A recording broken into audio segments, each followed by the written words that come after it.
नमस्कार, आप देख रहे हैं PBT express news live channel और मैं हूं आपके साथ सपना। चलिए रुक कर लेते हैं आज की बड़ी खबरों की ओर। आज से महत्वपूर्ण सत्र बजट सत्र प्रारंभ होने जा रहा है।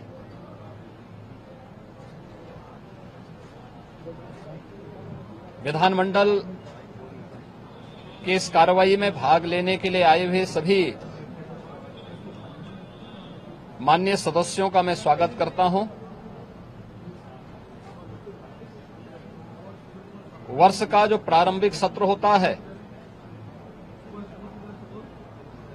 यह राज्यों के अंदर महामहिम राज्यपाल जी के अभिभाषण से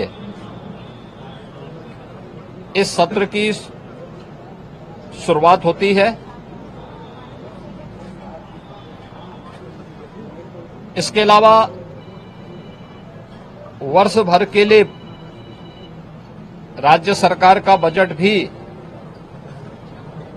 इसी सत्र के दौरान पारित होता है। अन्य विधायी कार्यों के साथ ही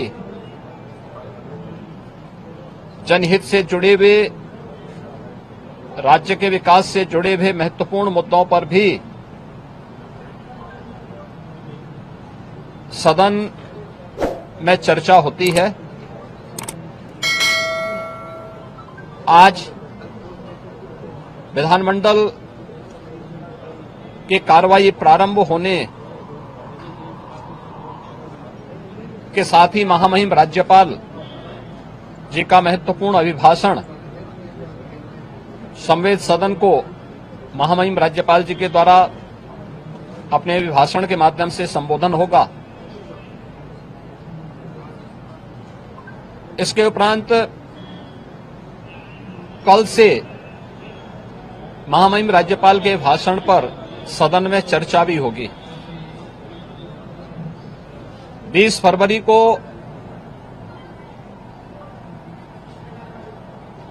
वर्ष 2025-26 का उत्तर प्रदेश का सामान्य बजट सदन में प्रस्तुत होगा। सदन 18 फरवरी से लेकर 5 मार्च तक के लिए प्रस्तावित किया गया है। उत्तर प्रदेश के इतिहास में ऐसे बहुत कम क्षण आए हैं जब इतने लंबे समय के लिए सदन आहूत किया गया हो, लेकिन सदन की कार्रवाई सुचारू रूप से संपन्न हो, यह केवल सत्ता पक्ष का ही दायित्व नहीं होता है, बल्कि विपक्ष का भी उतना ही महत्वपूर्ण दायित्व बनता है। सदन चर्चा परिचर्चा का एक मंच बने। उत्तर प्रदेश के विकास को लेकर के डबल इंजन की भारतीय जनता पार्टी की सरकार ने पिछले लगभग 8 वर्ष के अंदर जो प्रतिमान स्थापित किए हैं वह अभूतपूर्व है। उसकी झलक अभिभाषण के माध्यम से भी और सदन के अंदर चर्चा परिचर्चा के माध्यम से भी देखने को मिलता है। उत्तर प्रदेश के परसेप्शन में आए हुए व्यापक बदलाव देश और दुनिया के द्वारा उत्तर प्रदेश को आकर्षण का केंद्र मानते हुए जो वर्तमान में स्थितियां दिखती हैं, स्वाभाविक रूप से हताश और निराश विपक्ष इन मुद्दों पर चर्चा करने से भागने का प्रयास करता है, सदन की कार्रवाई में बाधा पैदा करने का प्रयास करता है। विपक्ष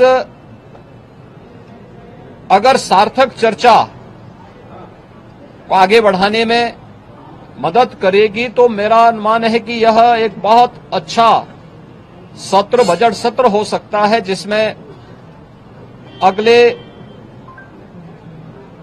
5 मार्च तक चलने वाली सदन की कार्रवाई को न केवल महामहिम राज्यपाल जी के भाषण पर चर्चा करने और सभी सदस्यों को अपनी बात को रखने का बल्कि सामान्य बजट और अनुदान मांगों पर भी चर्चा के साथ ही विधायी कार्यों को संपन्न करने के साथ साथ अन्य महत्वपूर्ण मुद्दों पर भी, जनहित से जुड़े हुए महत्वपूर्ण मुद्दों पर भी प्रभावी चर्चा का एक मंच सदन बन सकता है और माननीय सदस्यों को अपनी बात को प्रभावी ढंग से रखने का एक अवसर भी प्राप्त होगा।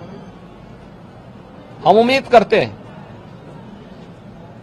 कि हार की हताशा से परेशान विपक्ष अपनी इस खुन्नस को सदन पर नहीं उतारेगा।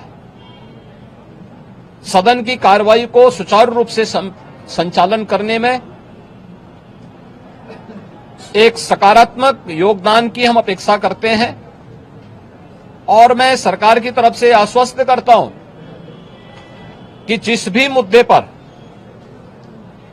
यद्यपि अभिभाषण और बजट अपने आप में समग्रता को लेकर के दो महत्वपूर्ण मुद्दे होते हैं जिनमें विपक्ष ही नहीं बल्कि सदन का हर सदस्य अपनी बात को प्रभावी ढंग से रख सकता है, लेकिन इसके इतर भी अगर किसी मुद्दे पर विपक्ष चर्चा करना चाहेगा, सरकार उसका तथ्यात्मक जवाब देने के लिए पूरी तौर पर तैयार है।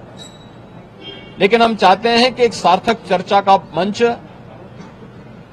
सदन बनने चाहिए। आरोप प्रत्यारोप या फिर असंसदीय आचरण से इस समस्या का समाधान नहीं हो सकता है और मैं उम्मीद करता हूं कि महामहिम राज्यपाल के भाषण से उस सुदृढ़ और मर्यादित संसदीय आचरण की शुरुआत हम लोग विपक्ष के अंदर देखने का प्रयास करेंगे। उम्मीद करते हैं कि उस प्रकार का आचरण सभी माननीय सदस्यगण और खासतौर पर विपक्षी सदस्यगण सदन में दिखाएंगे, जिससे लोकतांत्रिक मूल्यों के प्रति आम जन की आस्था को और सुदृढ़ करने में मदद मिलेगी। मैं एक बार फिर से बजट सत्र के शुभारंभ के अवसर पर आज उत्तर प्रदेश विधानमंडल की जो कार्रवाई प्रारंभ होने जा रही है कुछ ही देर में,